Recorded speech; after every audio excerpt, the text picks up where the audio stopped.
TikTok opened up a creative fund, $200 million to these creators. So I applied and I got accepted. Wow, okay, so TikTok is actually going to start paying now.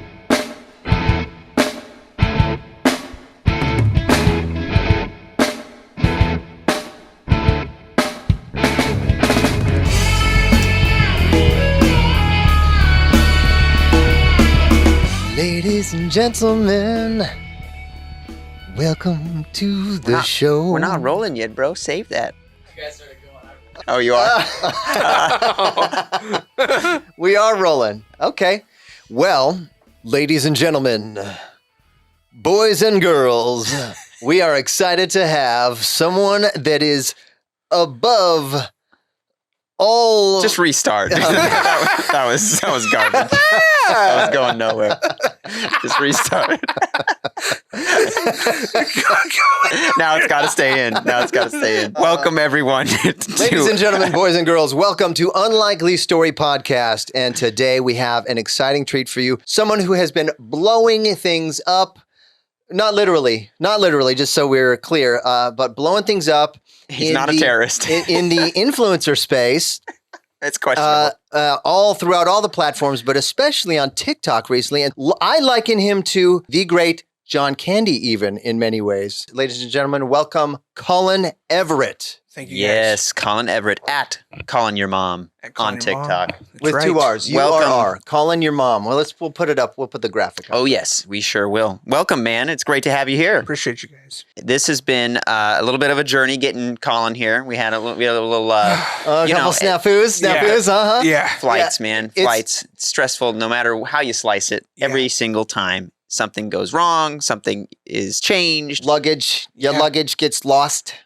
Chris, that's happened to you a bunch of times, huh? No, not the luggage. It's always maintenance or delays or change. Like one flight is delayed and it cascades down. It's so stressful. That's why I travel less and less. But that's a good segue into today's sponsor, actually. Real quick, before we get into the nitty gritty. When you want it to go well. When you want traveling to go well, call up the experts at traveliswell.com. Travel is Swell is today's sponsor. They are your sandals and beaches resort specialists. And man, that sure sounds great right about now. It does, but I feel like we're all a little overly tan in this office, right? Aren't we? If we cut to the wide here, look how for those of you watching, you can see how tan we all are. It's a real problem. I'm too tan. I think all 3 of us look like Meryl Streep. We need some sun. You know what I'm saying? Could definitely use some sun. You like to travel, don't you, Collin? I mean, you've been to several different interesting countries. I have. Hot countries. Brazil.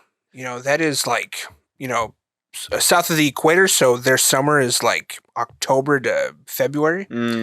But 105 degrees on Christmas Day. That's what I'm used to. And wow. Santa be sweating. That's right. Well, by Noel. Stick around, guys, for throughout the episode to hear a little bit more about Travel as Well and getting that vacation booked to get that tan like we all need. But we're excited to dive in here with Collin Everett. We reached out. I saw Collin in a TikTok feed, and he fit the description of a character we were looking for in something we were filming that we just recently filmed about a month ago with Collin, with King Batch. This was just a couple months ago, like a few months ago, and you had 3.5 million followers on your TikTok. But since that time, you've doubled.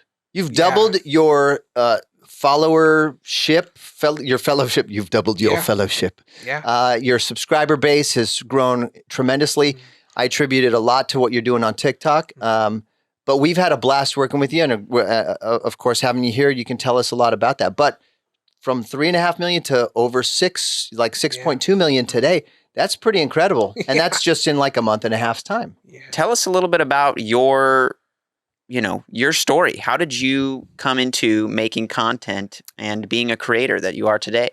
Okay. So I downloaded TikTok reluctantly. Of course, we all do. Let's all just admit that. Musically into TikTok, I was like, what is this? I was only ever on Instagram, so I would see the TikTok watermark on a lot of videos. I just didn't get it. All I saw was dances. So I had a buddy say to me, dude, get TikTok. I think that your videos that you post on Instagram already would play really well on TikTok. I was like, okay. So I literally just started recycling those videos. And some of those videos just took off. Oh, yeah. So then I ran out. Like, I went through all my videos that I already had.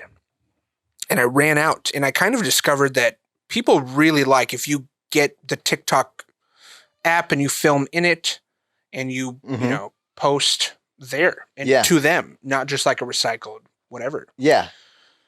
So I kind of... Like you're talking directly to them. Like they are an audience that's... It's like they've paid to see a show in Vegas and you're having an intimate conversation with them. Exactly. Okay. So I kind of ran out of recycled stuff and just had to, okay, well, I guess I'll just start making actual TikToks as opposed to just like recycling. And so those took off too. Nice. And it was like, it's hardly ever the ones that you would expect. Yeah, right. That's what I hear. It's always the most random things. You plan to, this one's going to go viral. Yeah. And then it doesn't. Or you put a ton of effort and heart and sweat and tears into one, and it's like the one that you spent no time on at all that takes off or whatever. Has that been your experience? Naturalism. Yeah. That's literally what they like. A lot of my stuff would be considered to be bloopers. Like really? Most of my videos, so any food review or that extended baton video, that is a blooper. Like that shouldn't be a real video. No production company would have posted that. They would have posted a real video. Right. But that's the one that you said has one of your most viewed. That's the best performing by far. How many views or how many watches? I think it's up to 75 million views just on my page. Plus I've seen it on channel after channel. Been ripped and downloaded. And well, I might need to be enlightened. I don't know what constitutes a view.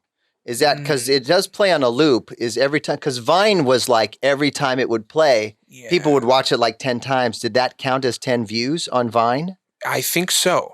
I think so too. That may be a question for Batch when we talk to him. Whereas YouTube is IP address. Okay. And YouTube is like your IP address. That's one view, and it will reset after a little while. But you can't just watch it. I think TikTok does work that way though. Oh, interesting. Because TikTok plays it on a loop. YouTube ends it. They officially like end a video, except for the new YouTube Shorts, which is similar to TikTok, which that's kind of like a competing brand. They're really trying to fight back for some of that space that TikTok has eaten up. Yeah. Cool. And they're paying a little bit more. They are. What happened with you blowing up? Like what? October to August. Okay. It took me that long to get to 1 million. To 1 million followers on TikTok. And then August to October. That's 2.5 months, 3 months. No, sorry. October to August. To August. Okay, so 10 months. So 10 months. To get to 1 million. 10 months, you got to 1 million followers on TikTok. So then... was that posting every day?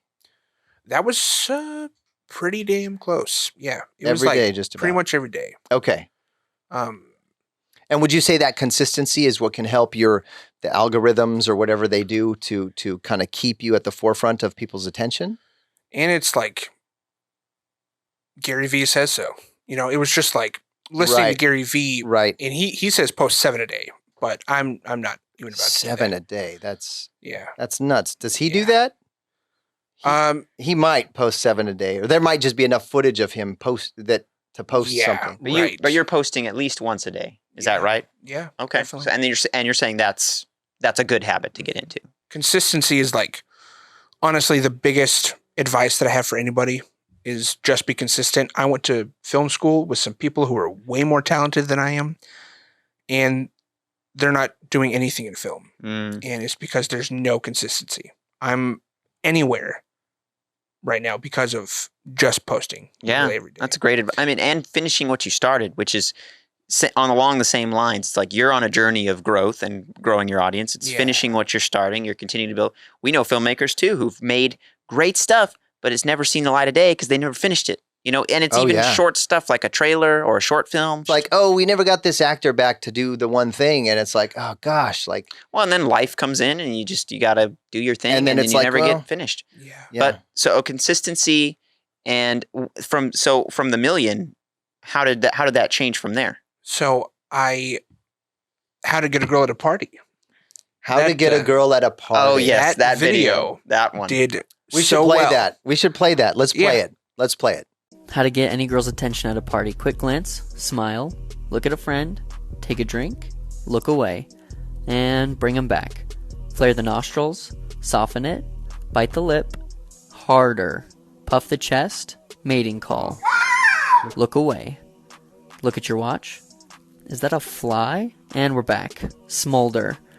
Cross-eyed. Hard to get. Bite. Laugh. And gone. Add some mystery. Now baby face. Dance. Slow it down. And peacock. Bigger.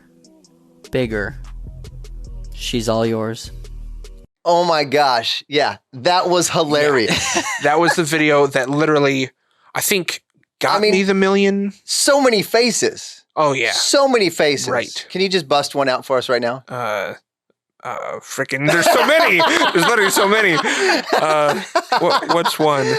You got called out on the spot, and it's like, oh, all the faces. Just give me one. I can't do it. Yeah. One, anyone. Pick. What's your favorite one? Oh. That's my favorite one. I like that one. What would you call that face? Yeah, what would you call that face? I think that was Smolder. That was Smolder in the video. That is Smolder. Funny. So that was where it was a mix of cross-eyed and then mouth goes circle. Like that. There you go. It looks like you're in a coma or something. Am I anywhere close?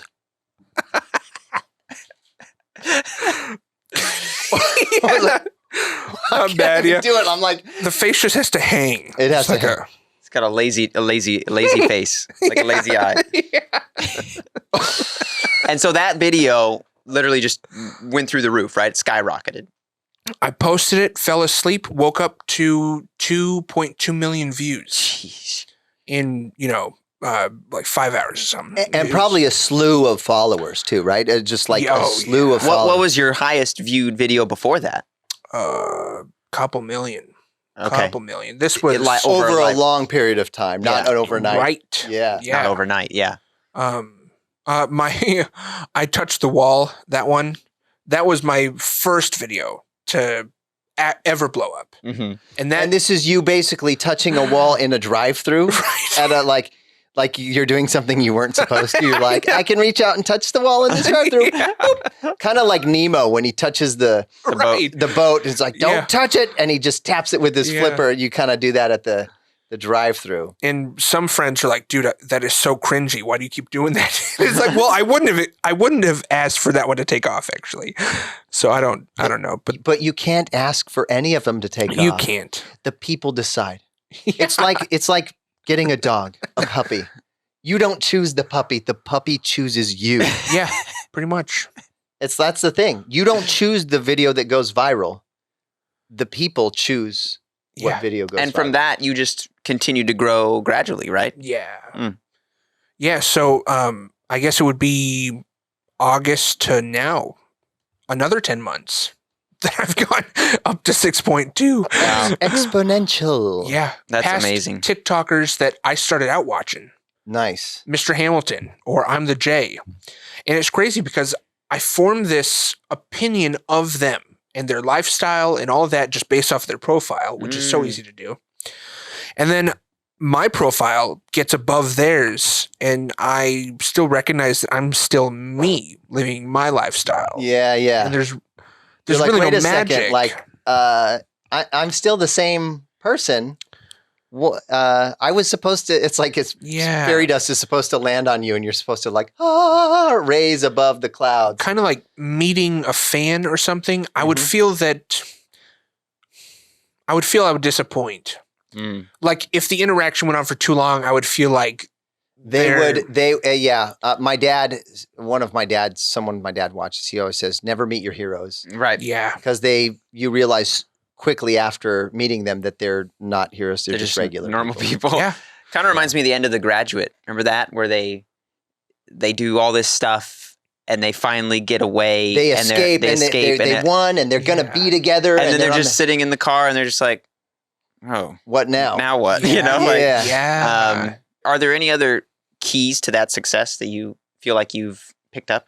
Like on the viewer's side, maybe. Like what are they craving that they are getting from your content? I can make a contrived video look and feel natural. that comes from acting.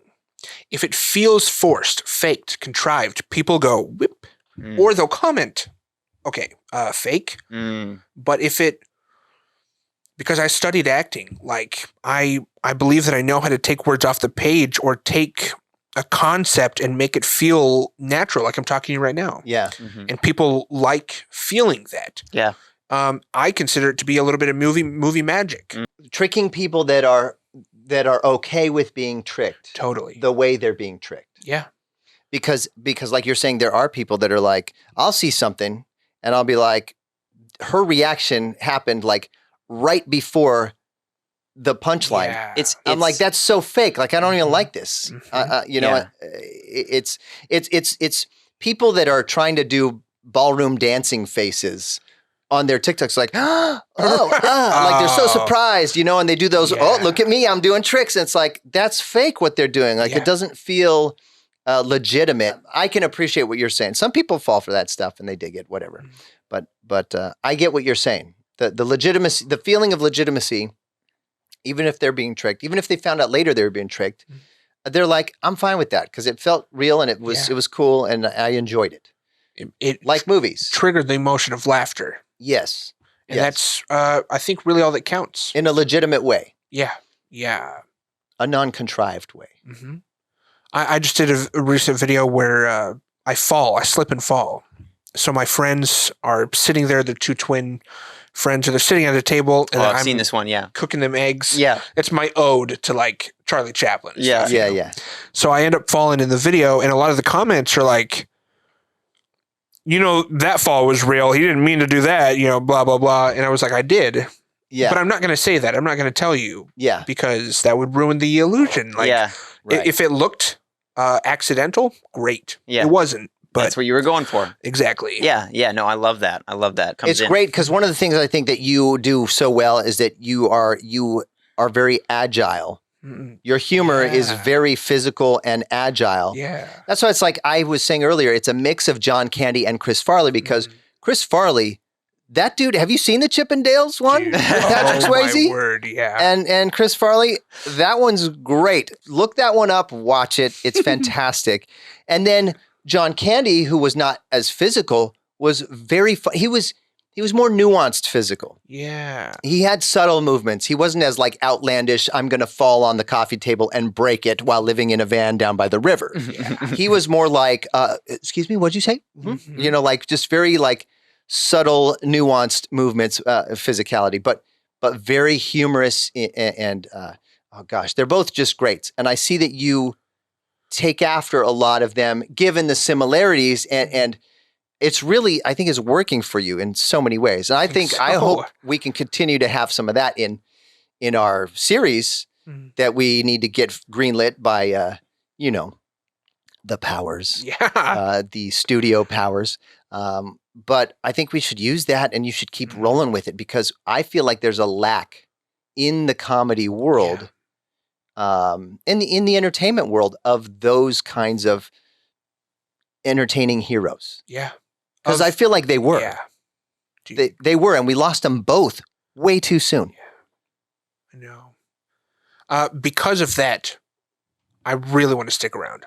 Like, I want to last.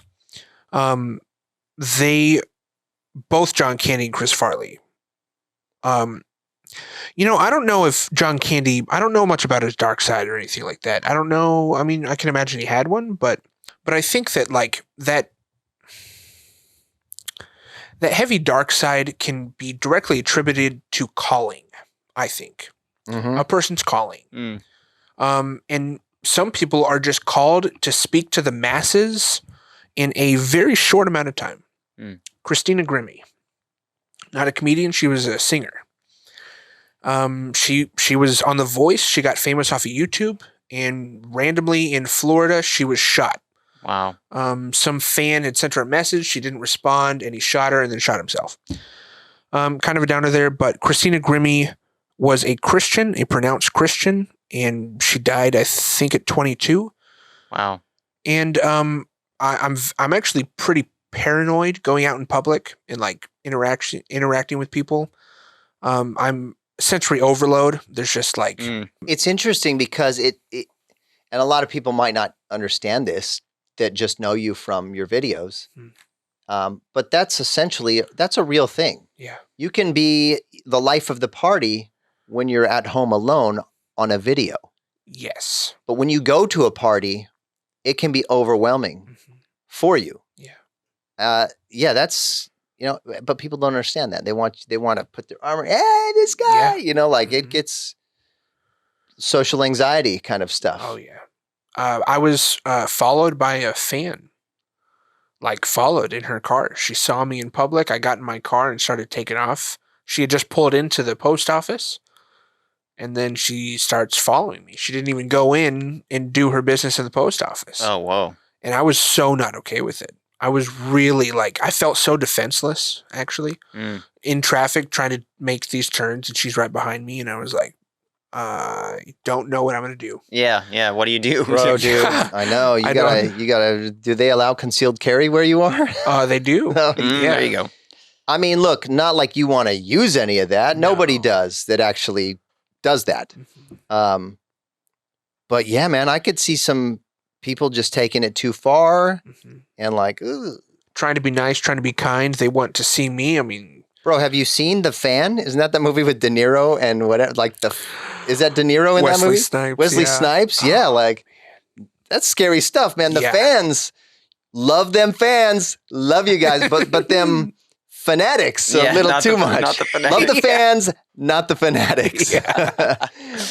You're from where exactly? Where did you originate from? Where do you hail from? So Salem, Oregon. Salem, Oregon. Salem witch trials. Is that right? Yeah, that's a different I get place. that all the time. Yeah. Well, it sounds the same. Salem. Yeah, Salem. Salem, Massachusetts. Salem, Massachusetts. That's right. It's Massachusetts. Yeah. But I fell victim to that. They never caught up to the witches in Salem, Oregon. That's true. That's where they escaped to find refuge. Yeah. That's why they named it Salem. Maybe. Is there a movie in that? Is there a horror film in that? There is, but the witches from Salem, Massachusetts moved west. Right. They went down the Oregon Trail. They did the whole thing. Bible goes west. Yeah. The witches go west. That's a great movie. But from Salem, Oregon, and then so how did you get into comedy performing? So I started doing church plays. I grew up doing church plays, and I would always have a solo to sing. She would always make sure that I would sing a solo and have a speaking part. She just saw something in me, right? Wait, right. Who's this? The church lady or the Mrs. McDonald? Mrs. McDonald. Let's give a shout out to Mrs. McDonald. Mrs. McDonald. Cheers to Mrs. McDonald. Cheers to Mrs. McDonald. I don't even know. Cheers to the church lady. Yep. She saw something in me, and that really instilled a self-confidence in me. So I've just always been performance-based. And singing. You still sing a lot on your TikToks too. That's true. You have a good voice too, bro. Appreciate that. That's my best instrument.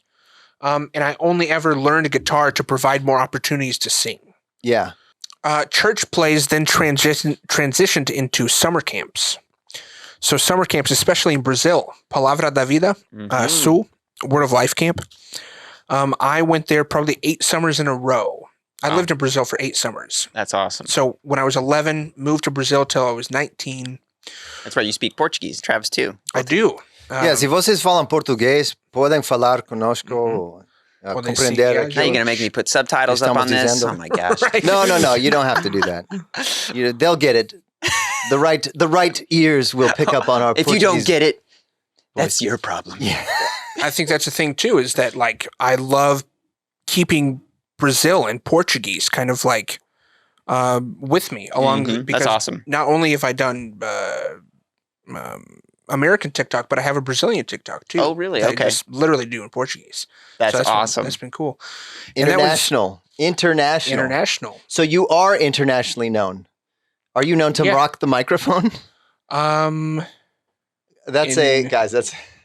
Sorry. Anyone else get that reference? That's the Beastie Boys. I'm not internationally known, but I'm known to rock the microphone. Mike D. I didn't get it. I'm sorry. That's a different generation, guys. I'm the old guy in the room. I'm the old guy in the room. Sorry. But you're internationally known. That's great. Yeah. Because the Brazilian audience is big. Brazil's massive. Big, and their sense of humor is very different from here. That's true. Yeah. I was a lot more accepted in Brazil.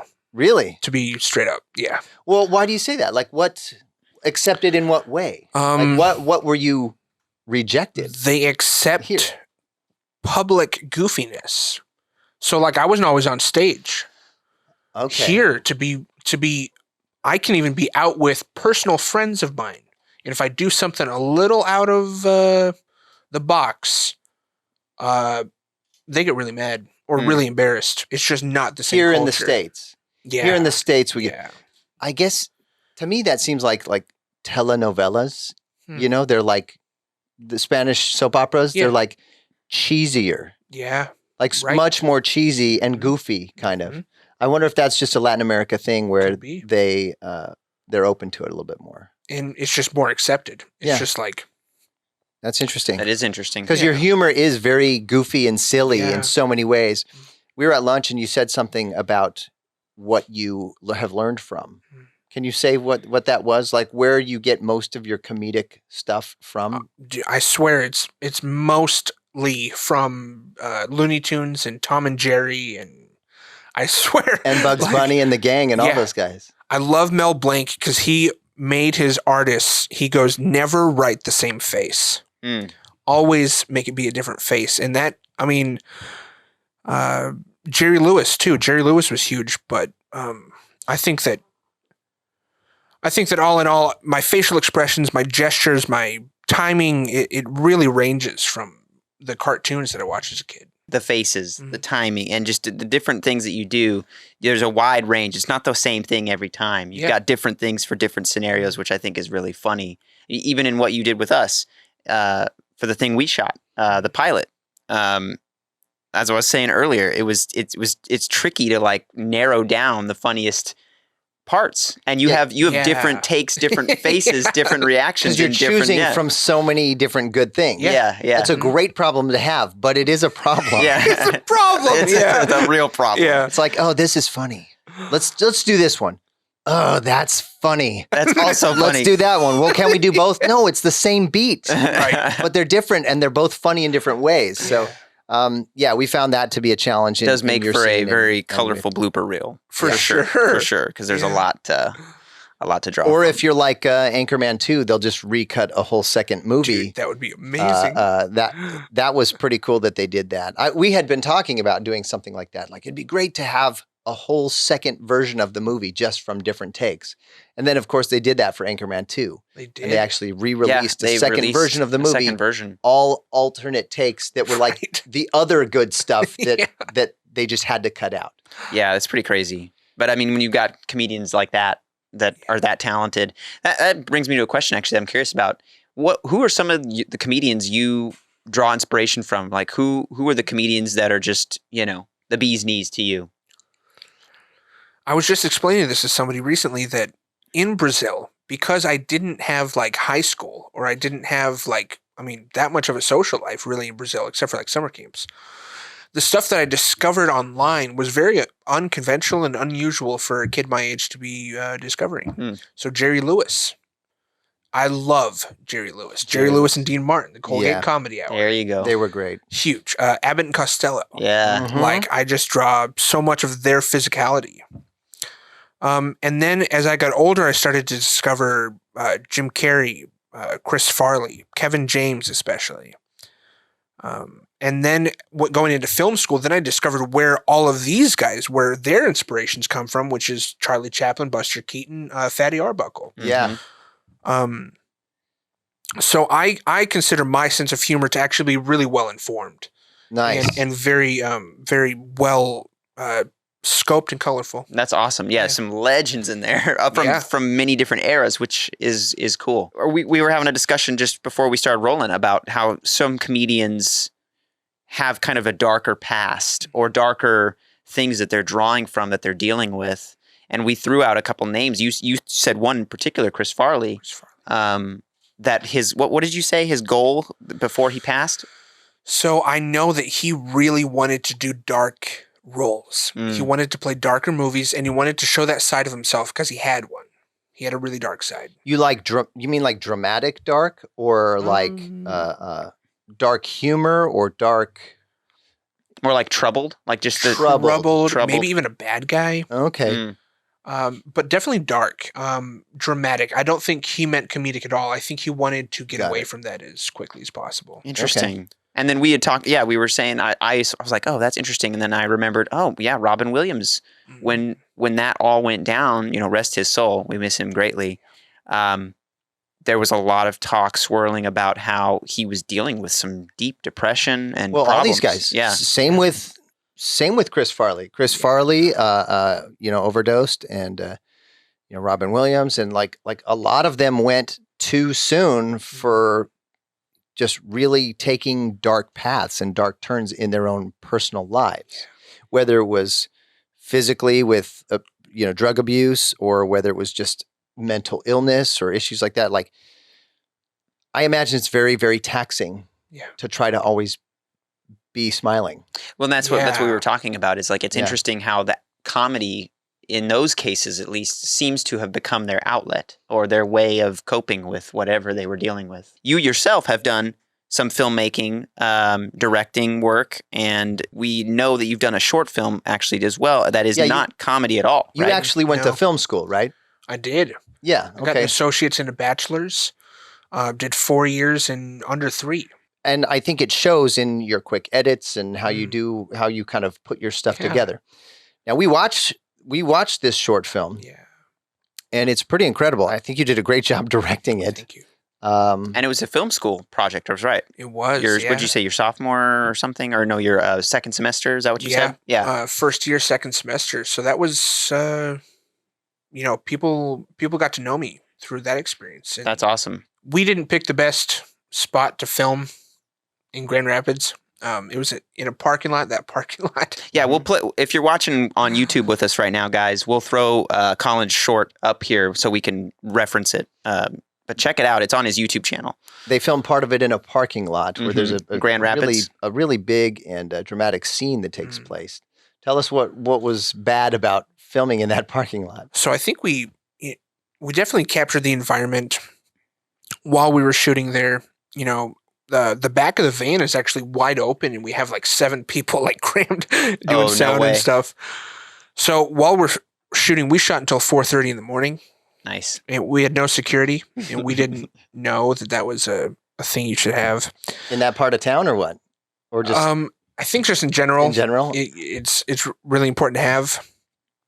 And actually, I'm so glad that we did not shoot on the red camera.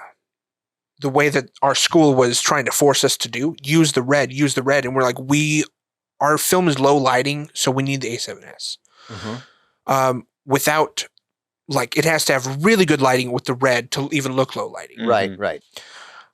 So our A7S, long story short, got stolen. All of our equipment got stolen. Oh, shoot. We were being watched as we were shooting in that parking lot, and we wrapped. We all went upstairs. There was a 5-minute window that the DP left his car unlocked. No fire watch. No fire watch. You got to have someone always on that. Yeah. Oh, no. Man. Someone was scoping you out and just waiting for the opportunity, huh? They seized it right away. Poachers. It was nuts, dude. It cost him $3,500. But it would have been $60,000. That's what I was about to say. Thankfully, it could have been a lot worse if you... still, that's terrible for any filmmaker, but shoot, we know filmmakers who've been robbed at gunpoint and their reds stolen. In broad daylight. Yeah. In San Francisco, wasn't it? Yeah. Josh, that's crazy. Josh, That's crazy. So were you able to finish the film? I mean, how did it? So we lost all the footage. Oh my gosh. Lost all the footage. So that film, what we did there, we rescheduled it and shot our entire movie in 16 hours. What? It was a 16-hour day. That whole thing? Yeah. Wow. I mean, it's a lengthy short. It's 12 minutes, right? Yeah. Wow. That's impressive. That was it would have been until 4:30 again. And this time it might have been the same people, but we were chased. They chased us. That shot of him driving, and the lights are passing. Yeah, it's a great shot. That's you guys escaping, evading. We're being chased. Oh my gosh! If you take away the sound and bump up, I am on the phone with the producer, just frantic, trying to convince him that this is happening. He wasn't believing me. I had to pass the phone to somebody else. Oh my god! Because I was getting really frustrated. Wow, dude. But that was pretty terrifying. What were they, just like random street folks, they were looking into people's cars with flashlights and stuff? Wow. They came and looked into the van as we were filming a take, and honestly, she was one of the scariest people I've ever seen. She had these ponytails, and it looked like Harley Quinn, but on meth or something. It was nuts. It was minus the well-groomed teeth and the nice smile. Yeah. Or minus the teeth completely, actually. Yeah. That's what happens when you do meth. The teeth go bye-bye. This is great because I hope people listening can get a sense of this is filmmaking. This is literally filmmaking in a nutshell. Like, even on big movies. Indie filmmaking for sure, but even on big movies, the entire journey is you're doing things in ways and in places and with people that they're not meant to be done. Like, you're using resources in ways they were never meant to be used to make a film, a fictional recreation of something, right?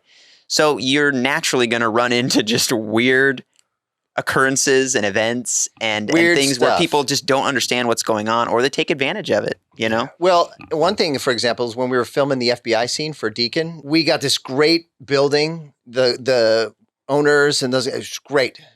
Great to work with them, but they didn't realize, they're like, oh, hey, just so you know, like, you'll have to park on this side of the building because that day they're starting this huge tree excavation and parking lot renovation. And we're going, that's going to be loud, like all day long, chainsaws and all that stuff. So we're like, is there any way we can push that to the next day? Because we're only there the one day and we need good audio. Yeah, it was going to be happening right outside the windows. And they're like, well, it shouldn't be too bad, right? And we're like, no. It can be very bad. It can devastate a production to not have good audio. And it can cause weeks and weeks of post-production audio design, So thankfully, they moved it. They moved it a day for us. Yeah, they were able to do that. Yeah, thankfully. But it's the types of things that just they go overlooked for most people because they're just not used to the process. Yeah, it's of making just movies. not in their. It's just not in their bubble of things. This episode is sponsored by TravelIsSwell.com. Let's face it, we've all been cooped up in our houses for way too long, and we really need to get outside. If you're like me, you could use some sun. Your skin is pale, and that vitamin D is lacking. Come experience the very pinnacle of luxury Caribbean all-inclusive vacations at one of the 20 resorts and beaches resorts in Turks and Caicos, St. Lucia, Jamaica, Antigua, the Bahamas, Grenada, Barbados. There's so many, and the experts at Travel is Swell have been to them all and know exactly which bells and whistles and customizations you should be doing. Unwind on exquisite white sand Caribbean beaches, dine by candlelight at gourmet restaurants, sink into lavish, stylish suites, and enjoy a magnificent slate of thrilling activities, and that's just the start. So, treat yourself. Don't let this summer pass by without a well-deserved vacation. Visit TravelIsSwell.com right now or call 888-963-8986. Get out there, get some sun. So you directed this short. I mean, what are your future goals and aspirations for directing? Do you want to do more of that? Oh yeah, I do. Yeah. Halloween, I made a short film that's actually a horror film. Nice. And I'm actually making a sequel to that right now, and they actually have. I can't really say about that one. It's a surprise. Is it a secret surprise? No. The message behind it. Oh, okay. Is no spoilers. Rather faith-based. Oh, okay. Yeah. Cool. In a horror film. That's interesting. I want to be as unconventional in my filmmaking, especially when it comes to Christian filmmaking, as I can. That's cool. You sometimes see the faith element, but played in a, more of a demonic way, typically in more of like, actually, you saw it just recently in the Conjuring 3 trailer. Yeah. They were like, what was the line? It's like, we often, proclaim the existence of God in the courtroom when we swear the Bible. It's time we accept the existence of the devil too, or whatever. But, they're really leaning into that demonic side of things. But that's cool. I'm excited to see that. Yeah, we've done some things like that. We produced a short film called The Shift, and it's like a sci-fi with Christian sci-fi. Mm-hmm. Yeah. Which is, I mean, the Christian world has a hard time accepting some of those things sometimes. Yeah. But if they can get past that, they can realize, hey, it's taking a bit of a Christian message and putting it in this cool vehicle for, for entertainment, you know? I think it should be more broadly accepted. And I think it will be fun and good for Christians to kind of allow that to get into the creative space a little bit more. So this idea that's cool. I'm excited to hear more about it. And Christians are actually not my demographic in doing so. Right. I don't believe that's a ministry. If you're preaching to the choir, dude, you're totally right. You're totally right. I mean, that's the thing we were just talking about at lunch. Actually, you need to smuggle the messages into movies the way that they're used to being absorbed. You know, that's really where they change hearts. Yeah, you know, that's why not unnaturally either. You know, like some people just force it in, and that kind of becomes a propaganda. But you know what? That's what everyone's doing on every viewpoint, on every whatever. They're doing that. I think the very definition of like a come to Jesus moment or feeling a miraculous change of heart, or that change in your soul, is it comes in an unexpected, powerfully truthful way, that touches you, and it's almost always unexpected. I feel like, you know what I mean? And so I feel like those types of films or faith-based films that are marketed as faith-based films to Christians, like you said, you're not attracting quite the right audience, Yeah. I would love to turn my vices into productivity, turn my vices into income. Because, through film school, I kind of just stopped worrying about, 19 years, one note. Going to college, I was like, freedom, and that was not the best thing, but I think it was really healthy for me to go through. Because now I know who to speak to. Mm-hmm. And I know how to speak to them. Yeah. The Empty Man is a horror film that totally has a Christian message. Interesting. And I just watched it recently. It's a recent release, and what's it called? The Empty Man? The Empty Man. Who's in that? Nobody. Do I know? Okay. This is a first-time director. Okay. He made a 40-minute short film that got him financing for The Empty Man. So that's awesome. I can't wait to see more. Let us know if you need help with anything. If there's anything we can be helpful on. We're always hopeful and helpful and wanting to be of champions. Champions. We want to be champions of indie filmmakers that are going to put in the work and the love and the time, and as much as we've put into our films. People think that you did this movie with WB and with Lionsgate or whatever, and it's like, no, we didn't do those movies with them. Yeah. They distributed the movies we did ourselves. Yeah, they got it after it was done. After it was already done. So it's like it's the way to go. Like it's tougher that way, but we were able to control a lot of the content and those things. But like we found that it was hard. It's a hard path to go down, and so that's one of the reasons for this podcast. We want to help people like us to make going down that path a little bit easier. And just know that you can get stuff done on your own. You don't need $1 million. You don't even need $1,000. You barely need 100 in most cases, because you can film it on your phone. Unless you miss your flight. Oh, yeah. Then you might need a couple $100 extra. The sweat beads rolling down Collin's face.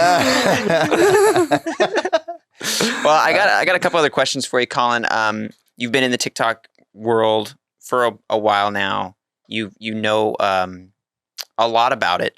What are some of the common misconceptions about TikTok that you hear from other users or even people trying to get started? Misconception, I think, would be that they're not regular people, that they don't have regular jobs, that they don't have a need to make an income. I mean, that's the thing, especially with family, especially with like peers who don't understand this and stuff. It's I actually feel like I am falling victim to a lot of envy. Interesting. That is manifesting itself in probably 5 or 6 different ways, but each one is a pattern. I'm talking about work, family, friends, and maybe it's just paranoia or whatever, but I feel like everybody is fighting the envy to some degree. That's what I feel like. You mean like they wish they could have that kind of success? They wish that I just made an income, just working. That's all they want. Just do the basic thing. Don't try to spread wings and fly. Just kind of walk along the beach and get the sand crabs. Yeah, just do what I did. It's that type of thing. And, man, I wish I could talk to Frank Caliendo, one of my heroes. I feel like that's an approach that my boss had. Because I got to do that. Frank Caliendo is a great impressionist. Oh, yeah. I got to talk with him on TikTok live for like half an hour. And that was cool. But I feel like telling people that because it's never meant to gloat. It's just that TikTok is so new to me. Yeah. Especially the income part. It's really new. Mm-hmm. And it's indicative of the times that we're in. And I feel like the guinea pig to this. Yeah. It's crazy. So if people understood what you're going through or what a real TikToker does, it's not the 15, 30, or 60 seconds that they see. It's like, that's that. And then the person goes and like makes dinner. Yeah. And then they go to work because a lot of them still have jobs. And then they feed the dog. It's kind of the facade of all social media, really, right? It is. I mean, it's like people have normal lives, outside of the one picture or video, like you said, the 6 seconds you see online. It's like, well, no, then you go back to your normal life. You got a regular job. You've got a regular job that, I don't like to have. Like I'm proud to have it, but I would rather not. And that is where my family and friends don't like that. Mm-hmm. I'm sensing envy from people who are already established, like on social media. Got it. So like how did he get up there as fast as he did, or whatever? I worked 10 years to create my audience. This guy doesn't get to do it in 18 months. That's what I feel. That's like the thing. I'm being met with. Again, it's not something that we can choose. It chooses. Let me take that back. We can do what we can, but it feels like the fans, especially in the social media, TikToks, those kinds of things, they come to you. It's not like you can't be blamed for that success. You were doing what you're supposed to do, just like the other person might have been doing what they were supposed to do, but it took them longer. Yeah. Maybe it didn't take them longer. It took their fans longer, or maybe the algorithm made it take longer. I don't know how that stuff works. Yeah, because that stuff can be tricky, and it seems like it changes every day. I know. It's impossible. It's like you're not going to figure it out. Who can keep up with that? It's like AI. That's what I consider it to be. Yeah. This kind of brings me to another question I had that we touched on here just a little bit, but you know a few things about this. Explain to us, and you don't have to get into specific numbers, but explain to us a little bit about how the workings of TikTok revenue actually works. I genuinely know nothing about it. I don't know how TikTokers make money and what that even looks like. Posting every day really helps. Keep you in the algorithm. In August of 2020, TikTok opened up a creator fund, and they were like, we have $200 million that we're going to pay out to these creators who qualify. So I applied and I got accepted. And I was like, wow, okay, so TikTok is actually going to start paying now. So what is it definitively? Like, is every 1,000 views gets? I think it's every 1,000 views gets 2 cents. Well, there's my 2 cents. Every 1,000 views gets 2 cents about. Yeah. Okay. If you're in the program. If you're in the creators fund. Got it. So for normal folks, that wouldn't apply. Just if you hadn't done. Okay. And what do you have to do to be you have to be over 18? You have to. I think there's literally 3 things it says. 100,000 followers. Oh, so you have to have there's certain thresholds. Yeah. 100,000 followers. 10,000 something.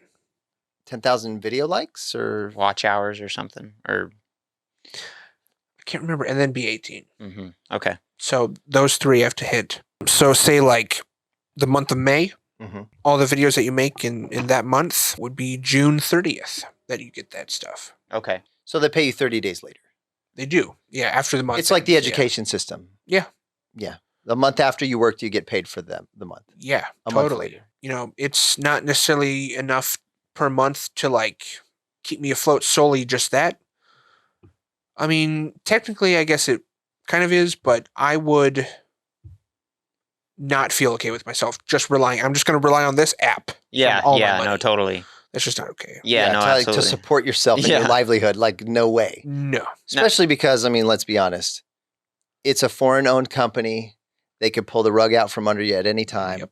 We've seen that with some things already. Oh, yeah. And are you also doing any brand stuff, partnerships or ads or sponsoring, any of that kind of stuff too? You got these great T-shirts, dude, with your face plastered on them. I love it. We'll, for the video, we'll put one up. But guys, his face is so funny in this. It's like a cartoonified version of you, who's already cartoon, who is already a living, walking cartoon. It's so funny. I love it. But you got some merch. Yeah, they're funny shirts, guys. Check them out. The shirts are hilarious. Some quotes. And what stuff, what kind of face are you making on the shirt? That one, something like that. Yeah. I think it's something like that. To me, I see the TikToks and all that stuff, and people that are doing it consistently. I know that it doesn't take 5 seconds. I know that it can take hours a day. Like it's a part-time job for people that are doing it in their spare time. Yeah. So like how tiresome can it get? How much time are you putting in on it? Do you get tired and like this is too much? I'm not. It's not 2 cents per 1,000 views is not enough for the time and effort I'm putting in. Do you get tired and discouraged? I do. You do. I do. Where I'm like, I don't want to have to post a TikTok because like I don't want this to become the job, even though that is the goal. When things become a chore, a job, like I have to now. Mm-hmm. I'm really unconventional in my approach to professionalism.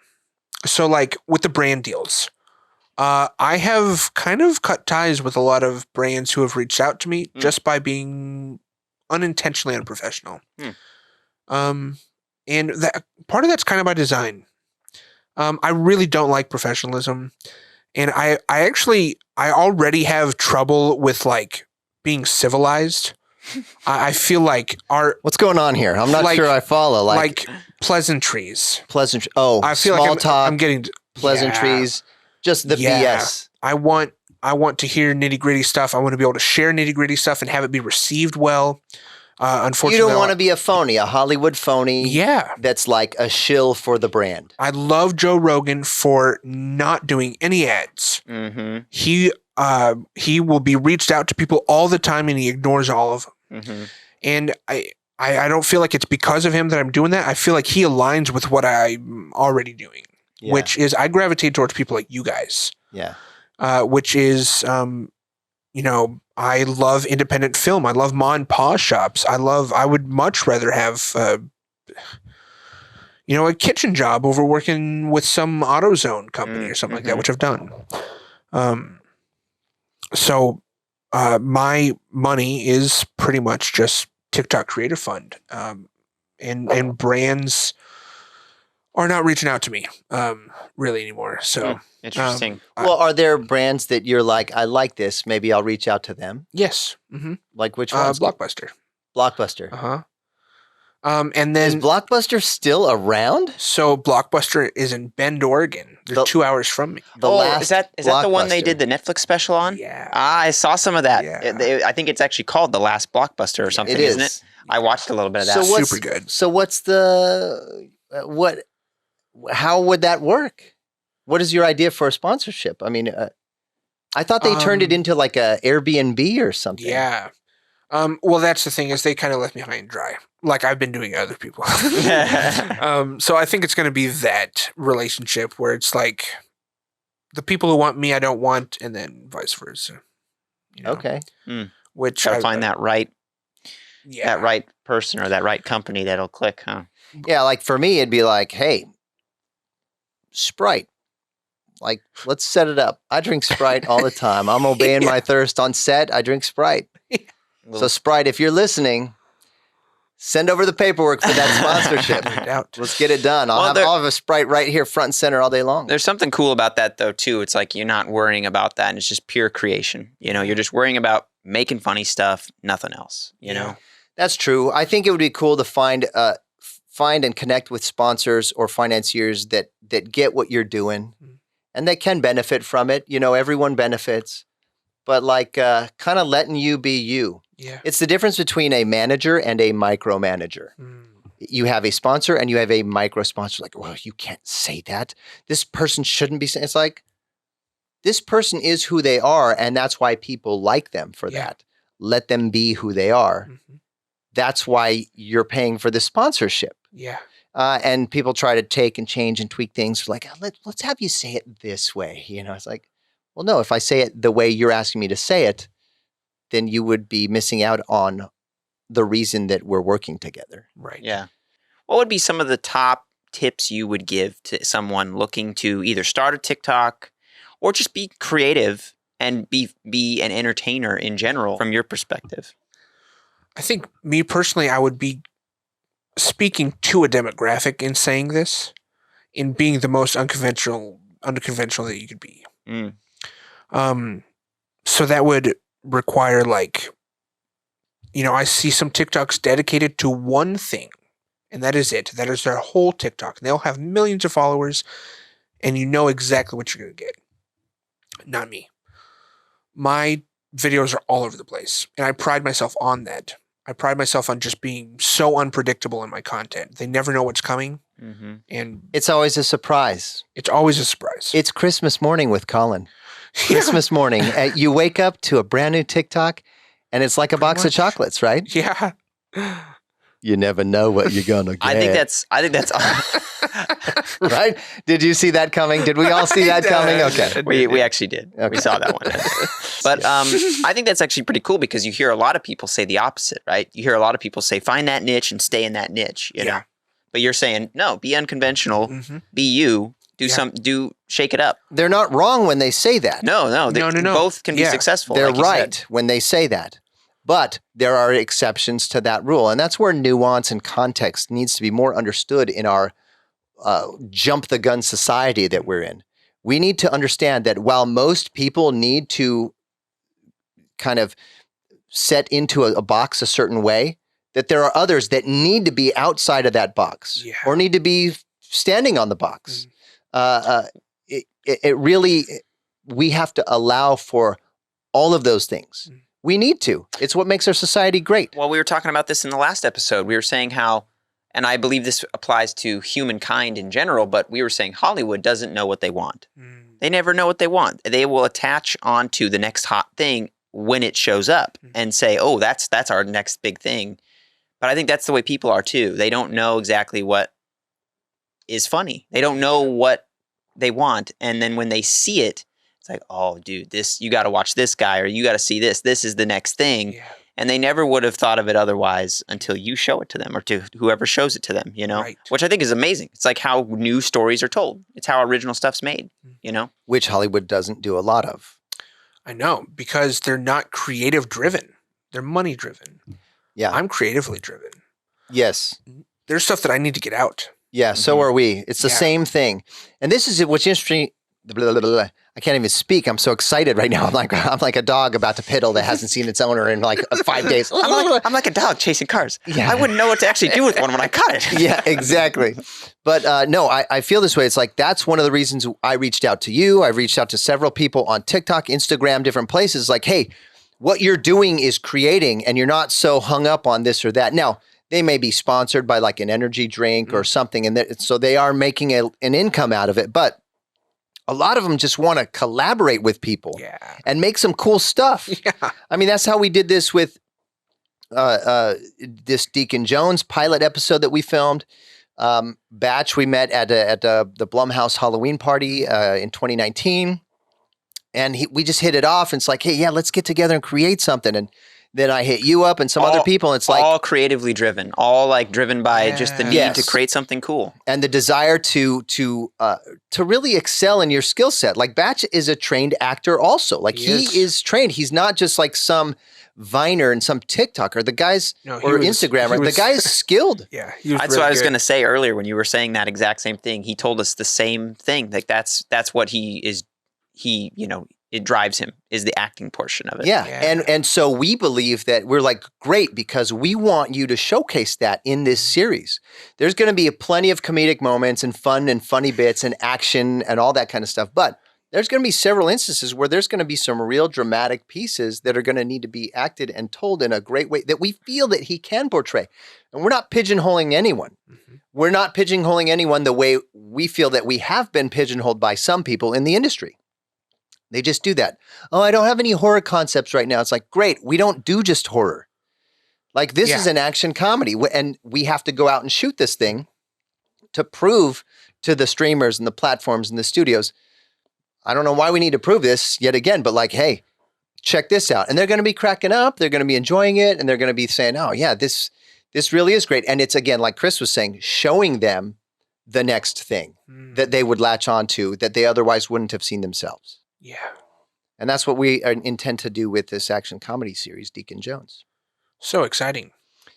So we've been reaching out to people to collaborate because it's like, man, I think that's the new way. Wherein studios are decreasing their ability to have access or to influence, and these other platforms are rising up and filling that space and filling that entertainment gap.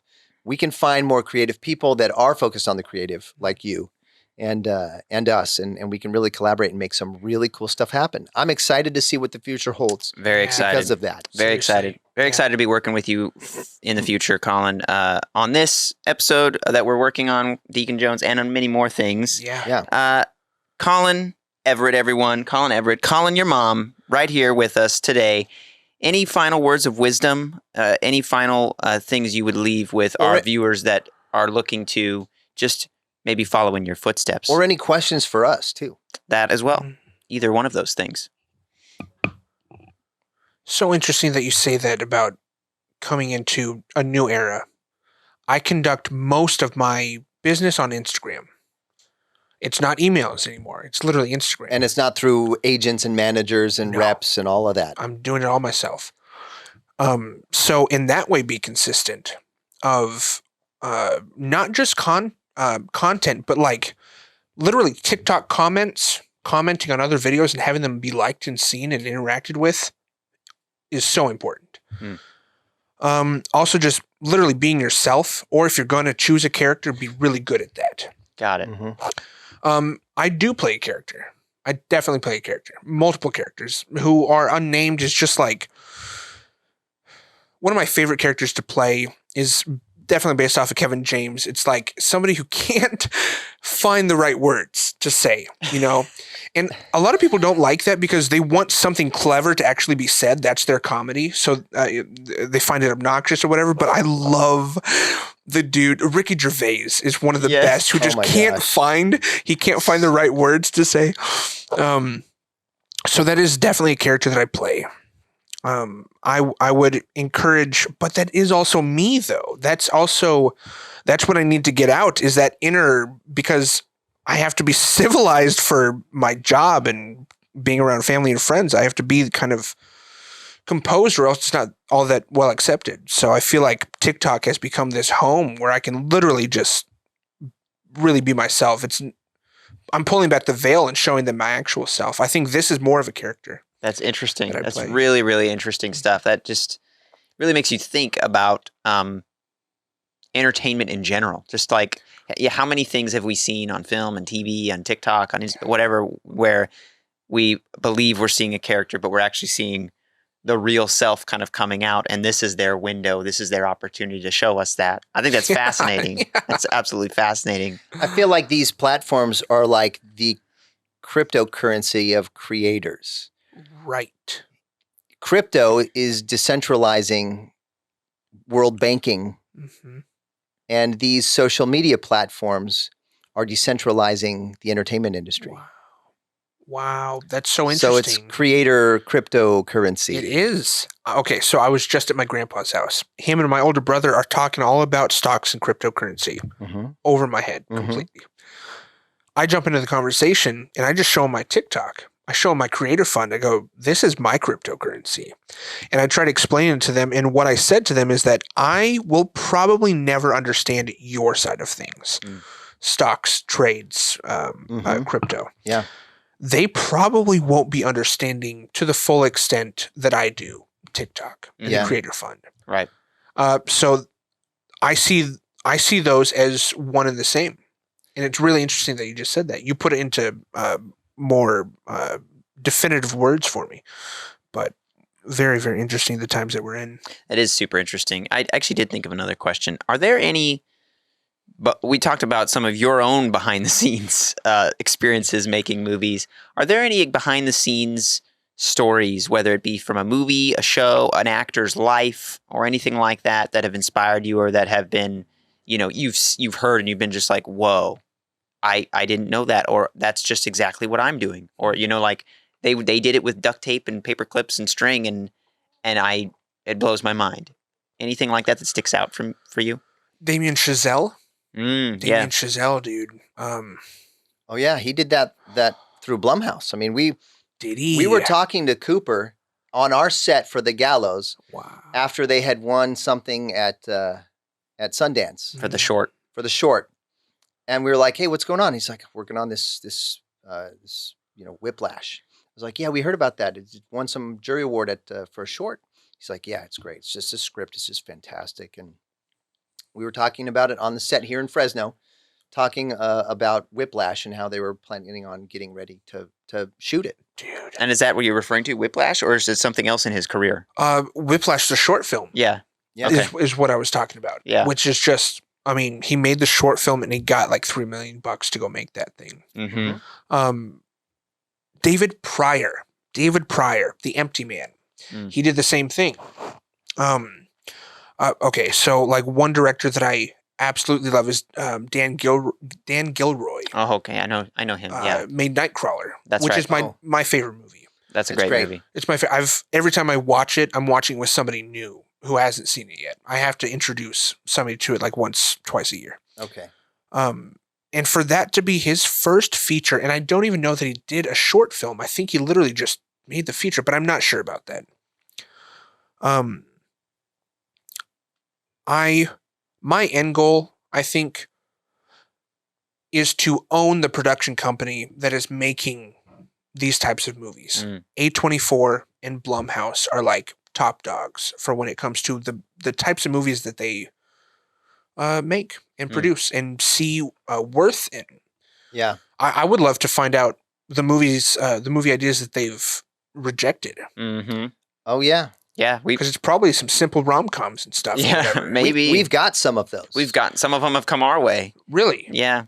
I mean, we're tight with Blumhouse. I mean, there's been people who've sent us scripts and ideas, pitches for things that they've shopped to Blumhouse and A24 and some of these guys, and for whatever reason they just didn't get green light, or there was interest and it just didn't work out. But they like someone involved from some other entity had like some news come out that was negative or something and it was like, oh, well, let's pass on that one. Like weird things happen that don't get things greenlit. That's pretty cool though. It's a long-term goal. Mm-hmm. You're the production studio guy. You're the Jason Blum of Collin Everett Studios or whatever. Yeah. Or the Tyler Perry. The Tyler Perry, the Jason Blum. That's something that we have aspired to be as well with Tremendum Pictures. It's like, but I feel like it's going to be more available to the indie guy, the underrepresented creators and talent. And that's where the cryptocurrency, I feel, comes in. It's like the value is going to come from the creators. Yeah. And it's not going to be so many middlemen, so many, oh, well, let me introduce you to this. And just that introduction is $100,000 introduction. Yeah. And let me make another introduction. Those things are good and they've worked and they still work and they will work because it's connections. But creation creating content is turning out to be king. And there's a lot of money being set up to propel that into the future at warp speed. Yeah. Near ludicrous speed, actually. Yeah. Definitely warp speed, but near ludicrous speed. Ludicrous speed. No doubt. Prepare for ludicrous speed. All right. Well, guys, this has been fun. And I have been well informed about many topics, including, but not limited to, TikTok and meth heads stealing all our camera gear. Yes. Oh, yeah. Watch out for them meth heads trying to steal your camera equipment. They'll get you. They'll get you. Gotta have that security person on set. Well, Collin, man, this has been super fun. Thank you again for joining us on the podcast. Well, let's have you back. Let's check in again soon and see how the films are coming. And let's just change shirts and come back and do another one in like 5 minutes. Yeah. Right? And just pretend we jumped 10 years into the future. Yeah. So now we're looking back on the creation of Collin's studio. Hey, we could foreshadow what we intend to do and put it into the universe. And then when we watch it, we'll be like, man, we didn't do any of that stuff we said we were going to do, or we did a bunch of it. I love it. Probably exactly how it's going to play out. Well, thank you again, Collin, for coming, man. This was super fun. I want to also thank our sponsors again one more time, traveliswell.com. Let the specialists there help you choose your perfect vacation before the summer's over, or even when the summer's over, when it's cooling down and you want to go to your favorite beach or resort. Visit traveliswell.com. They will hook you up, get that tan like we don't need, clearly, on this show. We're good. Yeah. We're so pasty white right now. But thank you guys. Appreciate it. Collin, you're the man. And if you want to follow Collin, it's at Collin Your Mom. Got it right down here on the screen. Collin Your Mom. For those of you listening, it's at Collin Your Mom. That's at COLLINURR. MOM. At Collin Your Mom. Thank you guys so much, man. Let's get out of here, dudes. It's getting hot. Sweaty. And sweaty. Thanks, guys. Join us next time. I can feel it. You feel it down in my plums. You know what I'm talking about? Yeah. Eastbound and Down, Will Ferrell. I can feel it. All hot and sweaty.